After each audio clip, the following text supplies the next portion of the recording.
Hello, hello, and welcome back to the Best for Baby podcast. If you've been here before, thank you for returning. And if this is your first time, I'm Lisa Rogers Sargent. I'm a pediatric physiotherapist who, over the last 10 or so years, has been working exclusively with little babies. But I have been a physiotherapist for more than 25 years, and for most of that time, I've only worked with children. Today's episode is another part of our mini series, which is the baby basics. And in the mini series, I'm talking about all the things that no one tells you before you have the baby. And today's episode is on something called Moulded Baby Syndrome. Now, that sounds terrible and really scary, but as long as you can identify if your baby has Moulded Baby Syndrome or any of the components that make up this phenomenon, it's really easy to treat and correct and prevent any of the longer term repercussions of it. However, as I have seen over my career, if you don't identify it pretty much at birth, some of the components can lead to more difficult secondary side effects that are quite tricky to correct and to fix. So this is definitely one of those cases where prevention is better than cure. And I hope that I'm catching you at a time when you have a brand new baby, or perhaps you're still pregnant. However, if you've already had your baby for some time, there's still loads that can be done for whatever little condition your baby might have. So hopefully at the end of this, you will feel totally reassured and know exactly what to do and what to look for when your baby arrives, if you are still waiting for your baby to come, or to know that it's not something that your baby has. So Moulded Baby Syndrome is one of the biggest things that I treat regularly. And that's obviously because I work so much with new babies. And it is something that people are just unaware of, and they don't know to look out for it. And time again, I just find myself wishing, oh, I wish I could have spoken to these people before they had this little baby or soon after this little baby was born. And I think there's a lot of things in having a baby that are like that. Certainly, I think even the most stoic of people can become a really anxious, worried parent. And again, it's another reason why I always think, oh, I wish I could just talk to this person, or maybe I could tell them about the specific thing they're worrying about and just put their mind at rest. And that's why I've started this little podcast, and I've also relaunched my business to be a bit more online, to try and get out there and raise awareness firstly, and also to try and catch more parents sooner along their journey rather than later on when it's a tiny bit trickier to sort these things out. And a lot of the time, if these little niggles and issues can be addressed early, the parent can address them completely by themselves in their own home without any extra help. It's when things have progressed and gotten a little bit more difficult that we find they're more likely to be needing a healthcare professional to be helping them along their journey. So without further ado, let's dive into Moulded Baby Syndrome. Now, what it is basically just there not being enough room inside the womb for a little baby to move freely, to move their head and neck, to move their arms and their legs in all the directions they need to.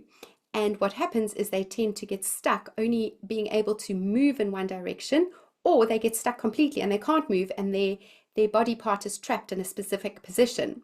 And that then results in the muscles and the tendons around the joints becoming short and tight on one side, and where they haven't been able to move as much in the opposite direction, those muscles are really weak.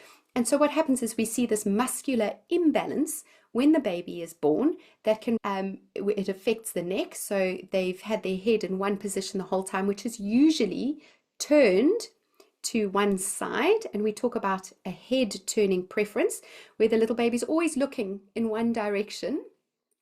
Sometimes it's just that they tip their head towards their shoulder. So for example, if they have a left tip, or what we call a tilt. They will tilt their left ear towards their left shoulder. And sometimes it's both those components where they turn in one direction and they tip their head in another direction. So that's when they haven't had enough space in the womb to move their head.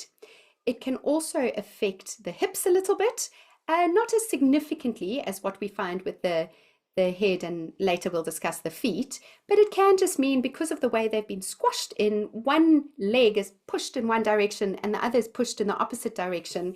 And so when the baby's born, we find that if we have to look at how their legs move, they have greater movement in one leg in one direction and greater movement in the other leg in the opposite direction. And another area it can affect is the feet and the ankles. And usually we see the little feet are pointed downwards and curling inwards. And that's just because they've been squashed inside the womb in that position. So why does it happen to some babies and not all babies? Well, it's really just a case of there not being enough room. So the first most obvious thing is if you are a little mum, you might find that the baby is a little bit squashed as you reach your term date, particularly if your baby engages early, so they head down squashed into the birth canal where there's not much room at all. And remember, the birth canal is really your pelvis, so it's bony and it doesn't give much, whereas higher up it's your tummy, it's soft tissue, there's more give. So if the baby engages early, you're more likely to see their head getting stuck in one direction, and then also the whole body isn't going to have as much space to move if you are quite a little petite person yourself. Now that said, if you are, it doesn't mean that you are especially at risk, because very often a petite mum may give birth to a petite, smaller baby, and so it might not even be an issue. The second reason why we might not have enough room inside the womb is because the baby itself is very, very big. And you could be quite a tall mum with a bigger amount of room, and yet you have a really big baby that still gets a little bit squashed.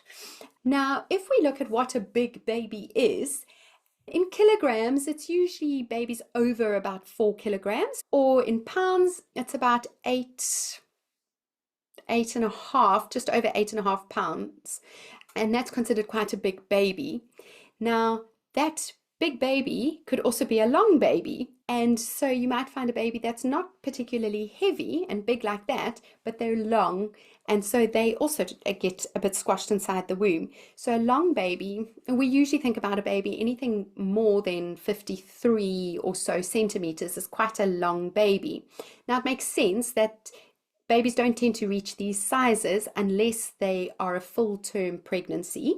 So it's usually your babies who are born close to their term date or over their term date, and then they'll be these sort of sizes. Now, for example, my daughter was only just a smidge over 3 kilograms when she was born. So you would initially think, oh, she's a petite or an average, I guess, baby, but she was 54 centimeters. And so she was very much a molded baby. And she had the little feet that were squashed that I had to work really hard on, actually. And she had a head turning preference, and she was quite stuck looking towards her right side with her head tipped towards the left side. So she was quite a classic molded baby, and we had to work quite hard on those two areas with her. But I was lucky, and this was my field of expertise, and I knew exactly what to do, and we corrected it all really quickly and really easily. But that said, she has therefore formed my model for a lot of my online resources. So have a look on my website and you might see pictures of my daughter displaying these conditions. Now, not only does having too little room in the womb result in these issues, we also find that if your baby's had quite a difficult delivery, it can also cause a head turning preference. And so what we see is that when you have instrumentation being used, so this is forceps or a kiwi cup or ventuse, and they actually have to use a traction force where they have to pull the baby out rather than your contractions pressing the baby out. What this can result in is a little bit of what we call micro trauma or micro tears, or sometimes a greater injury to the muscles in the neck. And then this, of course, heals with scar tissue, and it makes that muscle short and tight. And that causes the baby to either tilt the head. Usually it's a head tilt, but it can very much be a tilt with a head turning preference, so looking in a certain direction as well. And what we find, regardless of what has caused the head turning preference or the tilt, we classify it as something called a torticollis. Now, your baby may have a torticollis, or you may have heard of it. You may have heard of adults having it, which is just a wry or a stiff neck. This is a congenital torticollis, so it means it's something the baby is born with. So either because of their position being squashed a little bit in the womb, or because they've been exposed to traction forces to get them out, and we've had a bit of an injury to the neck muscle. Now, at this stage, I do just want to say that kind of injury to the neck muscle during what is obviously a difficult delivery. It wouldn't be a difficult delivery if you weren't using instrumentation. So if they need to use instrumentation to get your baby out safely, and they've delivered you a healthy, well baby, it's a very acceptable consequence of having to use instrumentation, unfortunately. And the idea is that these are totally correctable and fixable, and it's a small injury, and it certainly doesn't cause the baby huge amounts of pain at all. So it's quite an acceptable side effect of getting your baby out safely. So I always reassure parents of that. But moving on, whatever the cause of that torticollis or simply head turning preference, what we find is if we don't fix it immediately, if we don't identify it soon after the baby's been born and then sort it out, unfortunately what we notice is that because babies spend so much time lying on their backs, they end up always putting pressure on the same little portion of the skull. So if they're always looking towards their right side, you start to get a flat spot on the back of the head on the right side. And this is more tricky to correct. So we definitely want to know about it soon after birth. So it's great to be aware that if you're having a bigger baby, perhaps even if you have gestational diabetes, or you yourself are very tall, or the baby's father is very tall, these are all reasons why you might be a little bit more vigilant at having a look when your baby is born, so we can rectify these things, but particularly the head turning preference, so that it doesn't go on to create this baby flathead syndrome, or what we call a plagiocephaly or plagiocephaly, which is the flattening on the one side. Now, this is not to be confused with the other kind of baby flathead syndrome, which is a brachycephaly, which is just from a baby lying on their back and looking at the roof basically all day long, and then they get a uniform flattening across the whole of the back of the head. And that is not to do with moulded baby syndrome, because it's not got to do with any muscular imbalance. So if you do think, I'm at risk to have a tall or a bigger baby, then you would ask any of the healthcare professionals who are looking after you once your baby is born to do a good assessment. Now, most times, your midwives, your delivering doctor will have checked all of this. And certainly if you have a big baby, a lot of the babies have specific additional checks if they are over that 4-kilogram mark, and they often will do a little test of the hips, and these are looking for structural problems in the joint in the hip, not just that molded baby little bit of muscle tightness around the hips. But while they're doing these additional checks, they usually will pick up if the little feet are curved inwards, like we spoke about, or if there's a head turning preference, or if there's been some damage done to one of the muscles. So hopefully they will have referred you on to your local physiotherapist, or made you aware of it, or even given you some activities and exercises to do at the time. So it's not, strictly speaking, the case that you would have to then go and ask someone to check your baby. But if you know you're at risk, I would just ask them to have a check for that in their feet. And I would say check their neck. Make sure the baby doesn't have any damage to their neck muscles. What we find sometimes is that babies do develop a head turning preference after they've been born, and this is because of the way we are looking after them, the positioning of their cot, maybe it's to do with their vision or their hearing, things like this. So you can still develop a head turning preference later. It's just something to always be aware of as a parent if your baby consistently is looking in one direction. The last thing about molded baby that they sometimes include is when you have had a difficult delivery and used instrumentation and therefore the suction force, what it can do is squash the baby's head. And this is slightly different to the baby flathead syndrome that we see because, number one, it's present at birth. The baby has a squashed head the minute they're born because the forceps or the ventouse has squashed the head, has sucked the head. So it usually has quite a long conical shape pointing upwards. And that is there when the baby's born as a result of the instrumentation. And that goes away within a few days without you actually having to do anything. But they do include it in molded baby syndrome. However, the baby flathead syndrome that arises from your baby having a head turning preference only starts to show up over time because your baby's been on their back putting pressure in one area on the back of the head. So as the baby starts to get older, we start to see the head shape being affected. And certainly the molded baby head shape when the baby is born has got nothing to do with a muscle imbalance. So what do we do if our babies have got a head turning preference or some damage to the neck muscle? Well, if you discover it early, the key is to have your baby on their tummy as much as possible.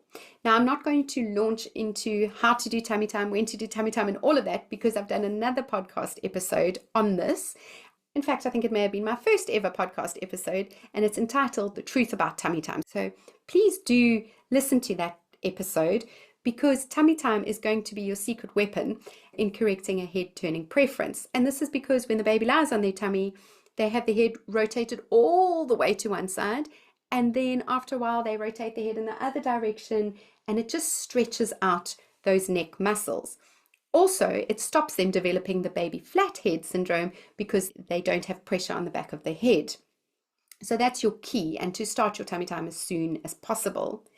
The second thing is to be aware of what equipment you're using to put your baby in and the position your baby is in when you're using that equipment. And again, I'm not going to recap another podcast episode. My previous episode in this mini series was all about the equipment that is helpful and harmful for your baby. So please have a listen to that one and it will fill you in on all of that. But a lovely quick fix if your baby does have a head turning preference is to get them, obviously, always looking in the opposite direction. Now, this is really tricky. And what most people want to do is go to their baby and hold their face and then turn their face into the direction that they don't usually look to on their own. Now, the problem with doing this is if your baby's neck muscles are tight, they're not going to want to look that way. And so they're going to resist you and they're going to push against your hands back towards the direction that they want to be looking in. And of course, this is like doing strength training at the gym or resistance training, and it's just going to make that short, tight side even shorter, even tighter, and actually make the problem even worse. So we wouldn't grab a baby's face and try and turn it. The other reason is that when you touch a baby's face, you may elicit their rooting reflex. Now, rooting reflex is where you tickle the mouth, and wherever you've touched the mouth, the baby will turn their head in that direction. So if you touch the left corner of a baby's mouth, they will turn their head to the left side in response. And if you touch the right, obviously they'll turn to the right. So if you inadvertently touch, and sometimes it's even just their face, they're going to push into your hand. And so it doesn't help. And you're stimulating them and confusing them, and they're not sure which way to turn. So the best thing to do is to turn their bodies and not their heads. So let's take the example of a baby with a right head turning preference. This means they always like to look to their right side. What we will then do is roll the baby so that they are lying completely on their left side. And when I say completely, I mean they're looking forwards, not looking over their shoulder up towards the ceiling. So the little baby is lying on their left side.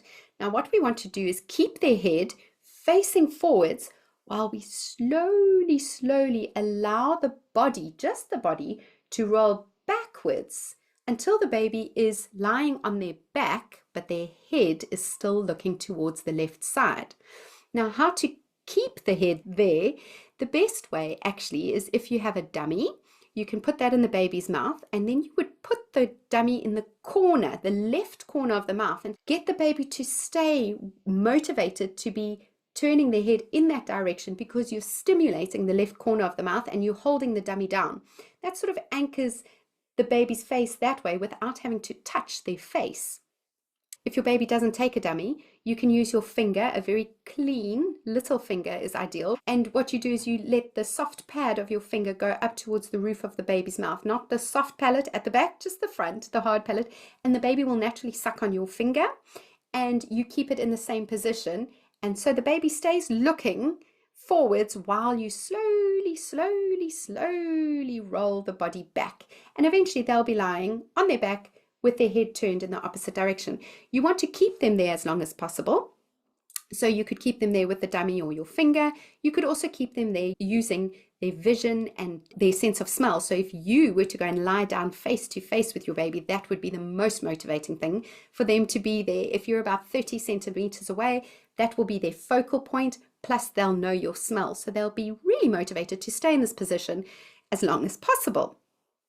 If you went to the gym to stretch a muscle, you would hold your stretch for sort of 30 seconds. If you can keep your baby there for 30 seconds, amazing.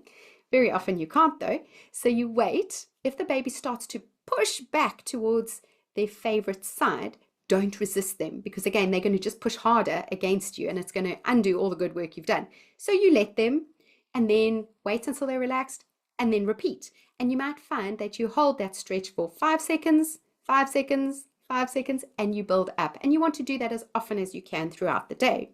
You also want to make the other muscles stronger, so getting them to actively turn their head to that side, which again you can do using their vision, getting them to look at a toy and follow it as you move to that side, or use the rooting reflex. Tickle the corner of the mouth on the side that they don't like to look towards and wait until they turn their head that way. And much like in the gym where you do repetitions of strengthening, you'd go 1 repetition and then they'll probably look back. Then you do it again, 2, 3, 4, and so you go. So you're doing some strengthening and some stretching. But ideally, the biggest stretch will come when your baby is doing their tummy time, because a new baby will lie with their head turned to the side, nice and flat and stretching out. In the early days, your baby's not going to want to do that. So you just let them get used to tummy time. And as you gently stretch out the neck muscles, you will find that you are able to get your baby to lie in their tummy looking in their non-preferred direction. If your baby, however, is a little bit older now and the head turning preference has stuck, or if your baby has got quite an advanced baby flathead syndrome, then please do have a look at my website. I've got a free PDF download which gives you lots of hints and tips to help work on baby flathead syndrome specifically, and gives you lots of ideas. And if you really are stuck with a head turning preference, I would say it might be time to contact someone in your area who can help you. Or failing that, I've also created a course for parents, and that is called the Baby Flathead Syndrome Solution. And there's 6 modules. It's got all the information you need. One module is purely on head turning preference, and it's all short video clips of me working with a baby with a head turning preference and showing you loads of different techniques that are easy and quick to learn and that you can implement throughout the day in your home.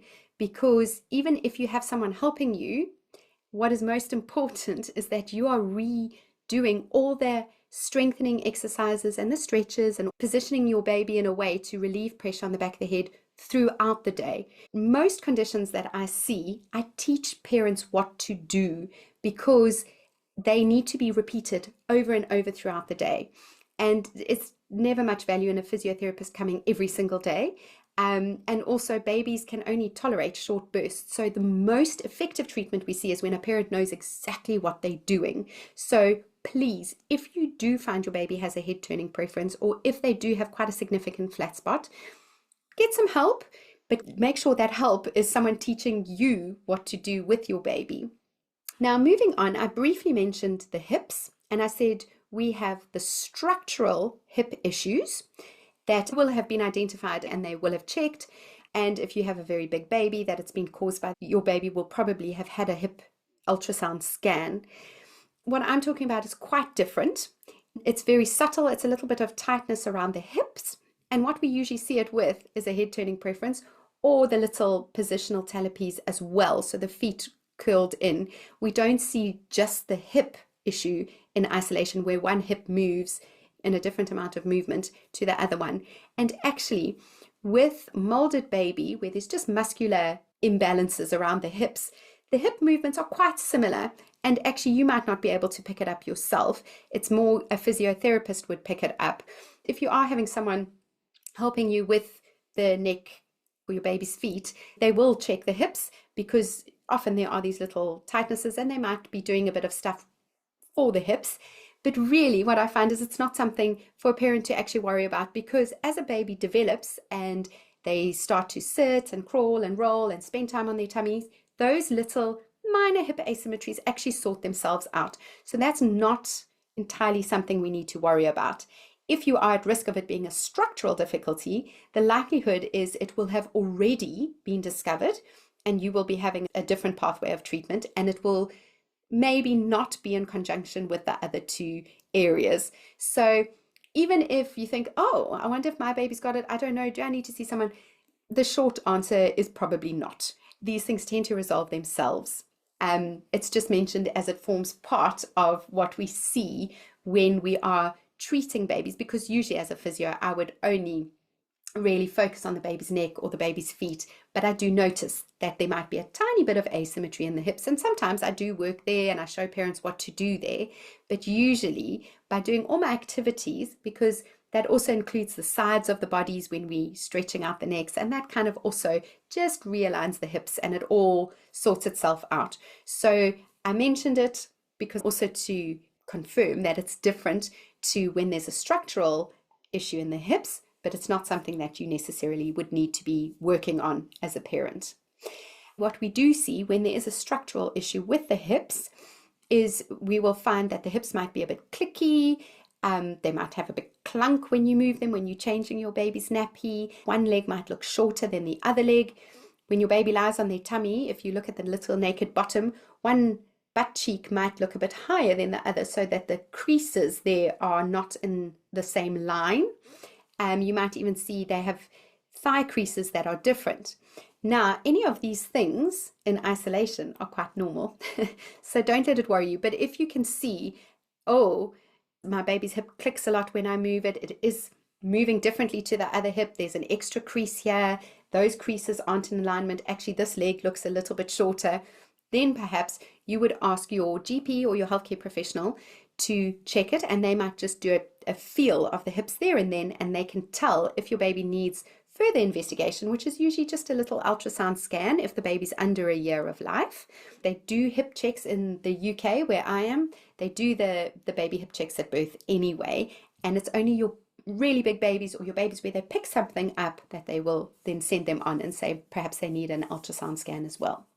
So please don't worry too much about the hips. And we will move swiftly on to the feet, the positional talipes. Now, I've said it a few times through the podcast, but we've got the structural talipes, which is actually where the joints and the Achilles tendon need quite a significant treatment. There is a structural anomaly, shall we call it. It's not just a bit of muscular tightness and weakness around the foot. So it's a totally different thing. And I'm going out on a limb here, but it's probably going to be picked up at birth, because all healthcare professionals involved at birth with a baby know to check. This is one of your newborn checks. They check for it and they can see it very quickly. It's very clear, it's very obvious, and they treat it in the first days of life. And it's a very strict treatment protocol. And I think it's quite a universal protocol. Most countries follow the same protocol, and that's to treat the structural talipes. But there's a positional talipes, which happens with your long baby, your big baby, when there's not enough room in the womb, and they've been squashed. And what we see is the little feet point downwards and inwards, and they sort of curve. And why we know it's not structural, so it looks very similar, but we know it's not structural because you can correct it. The feet can go the other way, and sometimes they do. Sometimes the baby moves the foot out of that position, but if most of the time the baby tends to hold their feet, so instead of pointing their toes down away from the body, their little toes will curl inwards towards each other, and the foot can turn into almost like a C shape, and it can be so advanced that the curve of that foot means that the toes start to point upwards towards the body, and the foot goes beyond the horizontal and upwards, where it should actually be completely vertical and pointing downwards. So that is the position that we see, and most babies are born with that position. It's just that they don't spend the majority of their time with their feet in it. They have more variety out of it, and they might not get to quite so high and quite so curved and upward pointing with the feet. When you need to start thinking about doing the treatment is when it is really curved past that horizontal. Sometimes you might even see the arch of the foot curved in so much that they've got a little crease there. Now, these things can sometimes get missed. So if you know you are at risk from all the things I've said thus far, it's a nice idea to just ask someone to have a little look and see if they think your baby might have a positional talipes, because it is something, again, that you can fix at home. That's relatively easy once you know how. If you're not sure, or if you don't have that access, Google some pictures, but make sure you're looking what a positional talipes looks like, because that's what we're discussing. And then all you're going to be doing is stretching the baby's foot out in the opposite direction and encouraging them to flick their feet upwards and pull their toes up towards their body and getting it out of that C-shaped curve. There are loads of online resources that you can find, that I'm sure you could find for free, teaching you how to do all of this. But I've got a very short video tutorial on my website that you can go to, and I tell you exactly what to do step by step. I make it really clear, I demonstrate, and then I have a video showing you all the techniques on a little baby with positional talipes. And as I said, these are things that need to be repeated over and over. So it's worthwhile learning properly. If you can get a referral through your GP or your midwife to physiotherapy, then that's amazing, because they should, again, teach you exactly what to do, and then you can go home and do it as often as possible throughout the day, because you want to override these really strong, long existing habits of your baby and teach your baby a new way to be holding their feet. Sometimes there are really tight little structures and soft tissues in the foot that actually need to be loosened out, which again can be done by you, so someone can teach you that. If you are battling, please do go to my website. As I said, it's a really quick video. It's about 15 minutes. It only costs about £30, so please do go and download it, and then you've got all the information you need and you can go forward and just get your baby sorted out. In terms of any long-term problems, no. Positional talipes doesn't tend to have any long-term problems, and it certainly isn't going to change the way a baby is able to walk or run or anything like that. That said, I can walk down a street or on a beach particularly and see barefoot children running about, and I can see, oh, there's a positional talipes that was never corrected. I often find it in my practice when I'm working with children, and I pick it up. The older your baby is, it's a bit trickier, because part of the treatment is to use some of the newborn reflexes to correct it. But it's certainly something that can be done. But again, you might just need a bit more help if your child is already walking, or if your child is already crawling. Then you might want to reach out to me or your local services. But otherwise, if your baby is little, if your baby's anything up to 6-7 months old, you can probably just get by with all the standard newborn activities and exercises that we do. The other thing that I sometimes see is sometimes the little heel is small in children who've had quite a significant positional talipes that hasn't been treated, because they haven't been weight bearing as effectively through the foot, and so the little heel bone doesn't develop as strongly. Again, this is probably meaningless and very rare. Usually they do correct themselves out as a baby goes through the normal stages of development. However, we are raising our children differently. We know this. We use more equipment. They sleep on their backs because it's safer. And so we do see less effective resolution when nothing is done. I also think you may have a baby who's going to be a bit flexible, what we call double jointed or hypermobile, or a baby who's a little bit low toned, and none of these things are big things. Or your baby may have actual neurodiversity and neurological issues. And then we find anything extra that they also have to overcome. It's just so much more difficult for them. So I always think it's so easy to treat. Why wouldn't you? It certainly will help them in the long run. But that said, there is a big percentage of children who were born as babies with a positional talipes that wasn't treated, and it's not a problem at all. There's one last thing I'd like to say, and that is that sometimes with these conditions, there's some really tight muscles and soft tissues. And as physiotherapists, we tend to show parents how to stretch these out gently. But if you do have some real tightness and you're battling to rectify it, what I do in those cases is I refer those babies onto an osteopath. And you may be just working at home and doing everything, and you go, oh, I need a bit more help, but I'm managing all the physiotherapy techniques really well. Then maybe it is time to look for a really good pediatric osteopath in your area who has experience in the condition.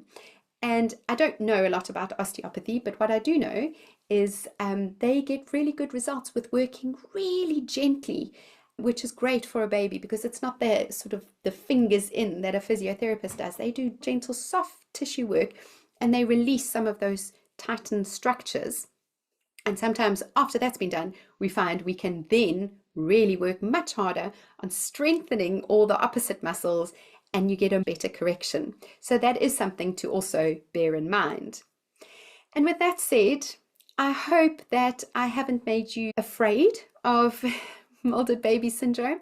I hope I've just made you aware so that you know if you are at risk, you know what to look for, and you know when to get help. If you do need more help, please go get a referral through your GP or reach out to me through the website. I think the more awareness we can spread, it will be more likely that we can catch more parents before they have their babies, which is so much more helpful. And yet I hope we finish this episode giving you a lot of reassurance that even if you've got a much older baby now, this is still something that you can by yourself treat in the comfort of your own home, just by doing it regularly and focusing on all these principles throughout the day. So with that said, if you do need me, I'll put my website in the show notes below, but I'm at www.physiobaby.co.uk, and you can also find me on social media. I'm Physiobaby on Facebook and Physiobaby Office on Instagram. But please get hold of me and send me questions. I'd love to be able to answer your question on a podcast episode, or perhaps I'll create a new free resource on my website for you to download. So I'm wishing you so much love, all the very, very best, and as always, all the best for your baby.